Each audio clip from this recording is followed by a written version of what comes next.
Coup d'œil sur l'actualité nationale. Bonjour à tous, merci de nous suivre.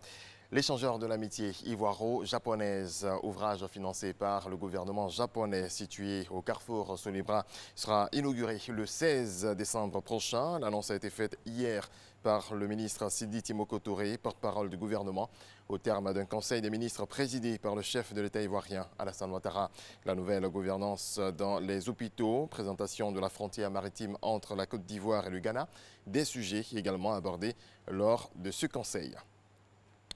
L'Union européenne et la Côte d'Ivoire s'accordent sur les modalités concernant les règles d'origine des marchandises échangées. Les deux parties ont signé une convention à cet effet. Nadia Eja et Lansine Bakayoko nous en parlent.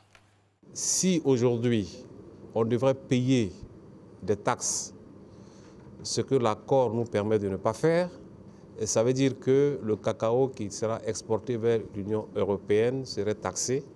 Ça suppose qu'il y aura un impact ici par rapport un peu à nos secteurs privés. Voici en somme les retombées de l'accord de partenariat économique intérimaire entre la Côte d'Ivoire et l'Union européenne. Pour la bonne progression de cet accord, il convient d'effectuer une revue de ses composantes. La réunion du comité APE-UE tenue durant 48 heures à Abidjan a permis de discuter des questions essentielles, notamment celles portant sur les règles d'origine. Quand vous êtes en matière d'échange commercial, c'est des produits qui sont originaires de deux entités qui sont partenaires. Les règles qui définissent ou bien qui certifient l'originalité de ces produits par rapport aux deux entités, c'est ce qu'on appelle de manière simple les règles d'origine. Les résultats de ces échanges consolideront les préférences douanières entre les deux parties. L'ambassadeur de l'Union européenne en Côte d'Ivoire se réjouit de cet accord qui intègre les principes de développement durable. Les consommateurs aujourd'hui sont intéressés de vouloir utiliser, consommer des produits qui ne contribuent pas, par exemple, à la déforestation, à détruire l'environnement, au travail des enfants. Une de mes missions en tant qu'ambassadeur, de transporter ces messages à Bruxelles. Parce que c'est important de voir que la Côte d'Ivoire s'engage pour un développement durable. Outre l'exonération douanière, le secteur privé et celui de l'industrie pourront bénéficier d'accompagnement grâce à l'accord de partenariat économique intérimaire UE. Le ministère de la Construction, du Logement et de l'Urbanisme redynamise ses services. Un séminaire a été organisé à cet effet en présence du ministre Bruno Koné. Cheikh Koné.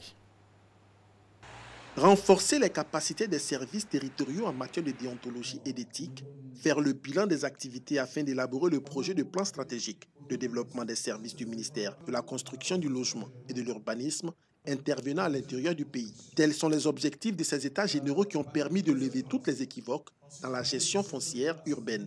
Au niveau de la région, 70% des lotissements qui ont été effectués ne sont pas approuvés. Voilà, il y a eu tellement de modifications. Nous avons même adressé un courrier au directeur de l'urbanisme pour qu'il nous envoie une équipe pour un appui technique pour vraiment organiser les plans, réorganiser les plans de lotissement afin qu'ils puissent être approuvés. Nos attentes, c'est mettre aujourd'hui au grand jour ce que nous avions dit dans les séminaires passés et qui avait été un peu passé de côté parce que les séminaires étaient plus larges. Aujourd'hui, il s'agit de parler spécifiquement des services territoriaux. Et nos attentes, c'est vraiment que les résolutions de ces séminaires-là soient appliquées. En effet, dans l'exercice de leurs fonctions, les structures déconcentrées en charge de la gestion foncière ont des interactions avec d'autres structures tant publiques que privées. Afin de faciliter ces interactions, une série de 3 séminaires ont été organisés depuis 2016 afin de renforcer la capacité de ces services. Il était devenu nécessaire d'organiser des états généraux pour adresser l'ensemble des problématiques liées aux missions de nos acteurs territoriaux, donc de vos missions. Avant les conclusions de cette rencontre, il faut noter que déjà au séminaire stratégique de Yamoussoukro organisé en novembre 2018, plusieurs recommandations ont été formulées, notamment l'accroissement des dotations budgétaires du projet d'équipement des services territoriaux, le renforcement de la collaboration entre la Direction générale des impôts et la vulgarisation des documents d'urbanisme.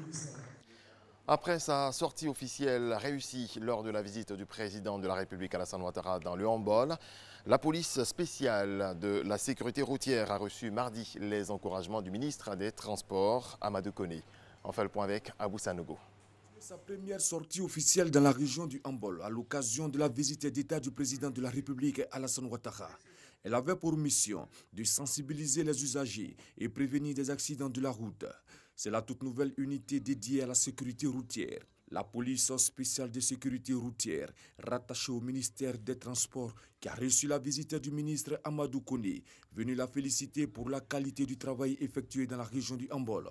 C'est un instrument qui est aujourd'hui opérationnel pour la lutte contre la délinquance routière. Votre police est là devant vous, prête à relever tous les défis de la sécurité routière. Et moi, le commissaire principal Touré Abdoul Kader, je prends l'engagement devant vous de garantir la loyauté, l'intégrité et le professionnalisme de mes hommes. Le ministre des Transports, Amadou Koné, tout en félicitant ces hommes, a mis un accent sur les actions du gouvernement en faveur de la sécurité routière.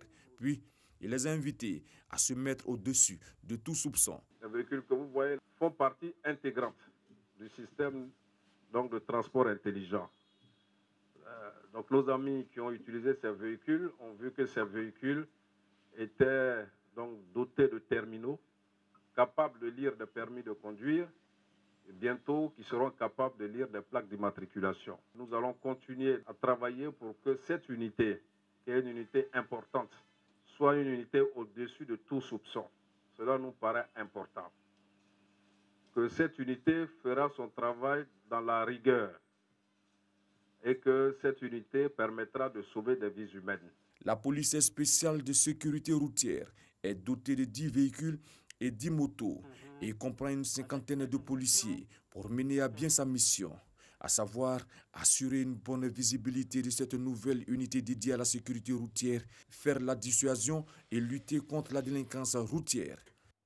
Voilà, ainsi s'achève cette édition. Je serai de retour à 6h30.